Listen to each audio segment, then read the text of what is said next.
Hello everyone. Here's our first video on how to use Google Drive as a portfolio tool. So I've created this graphic to try to help summarize this overall idea and kind of act as a reference as we kind of move through this video. So when you're going to be doing this, you're going to have a Google folder within your Drive, within probably a class, and each one of your students will have their own folder. So in this example, it's for my student whose name is Stu.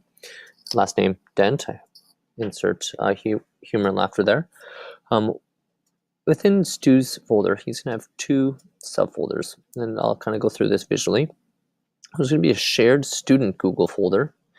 Who is it shared with? Well, the owner is going to be the student, and the sharing is going to be set up that the teacher can edit that folder. And that's going to be the first folder. There's a second folder in Stu's account. This folder is for the teacher, the owner is the teacher, and the sharing is not with any others. So the way this would work is anything that is collected by the teacher or the student is put over here in the student folder. And then those items can be simultaneously put here in the teacher folder by using Shift-Z. And I'll go over that in our videos. And once those items are over here, the teacher can also use this for anecdotal documentation or their own note-taking. And it's not visible or viewed by seen by a student. Finally, within this student folder, there is a Google Slide, and that Google Slide document is going to act as our actual portfolio. So think of the folder like a storage bin where everything's going to kind of go, and the slide is going to act as the book where everything's collected, organized. The student can provide reflection, and use the teacher can provide feedback and commentary on their work. And also can be shared with parents so parents can see and view the portfolio and has some visibility. The important part is really that the student isn't the owner at the start, but by the end of the year, the student should be the owner. So that way it will not be deleted by the teacher, and this portfolio can move forward with the student over time through their school career. So I hope that makes sense so far. So let's stop talking about a graphic to understand this. Let's look at how this looks in Google Drive. So here in Google Drive, what I have is I've made a folder called Mr. Smith's Grade 3 class. Here it is.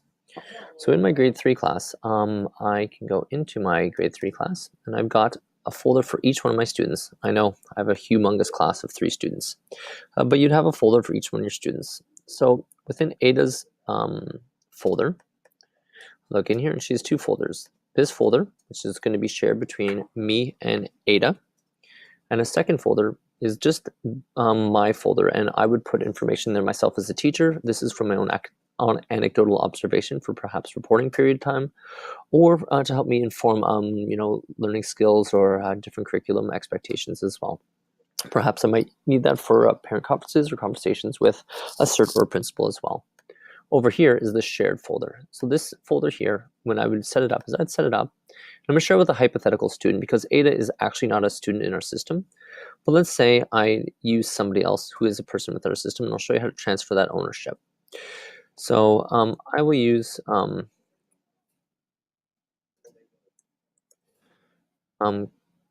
student, or let's just pretend that this is Ada's actual account, and we'll click send. I make sure that the student has editing privileges. You know you've done it properly when a little shared icon appears in the folder. That means you've successfully shared it with the student. I know I didn't share it with the actual student because Ada is not actually a real person, and I, for the purpose of this video, want to make sure that we're not sharing student information out on YouTube. But if I go to share now, I can edit this, and if I click here on advanced, which doesn't look like a button but actually is, I can now toggle the visibility of the share privileges. So if I click the X, that unshares with the person and removes their ownership. If I click the time clock, I can set an expiration date. But I'm going to actually click here on the pencil, and I can make the student the owner of the file. That means even if I delete this folder someday, that folder will not disappear from their account, and they will retain ownership of it, and it will retain or remain in their account and not be deleted. I would then click save, and the student would then become the owner. I'm not going to do that, but there we go. I just didn't want to do that because I want to retain ownership of that. Inside our folder now is the portfolio where Ada's work will be collected and put together. In the next video, what I will be doing is I'll be showing how to collect information and manage it within Google Drive. And the third video will go over how to add student material to the slides, and then how to provide feedback and comments. If I go back now to Mr. Smith's grade 3 class, you can see for Albert, I've done the same thing, 2 folders. I just need to share this with the student.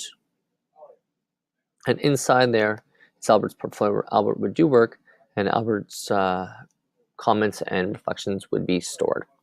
I hope this is a good overall summary of how this workflow works.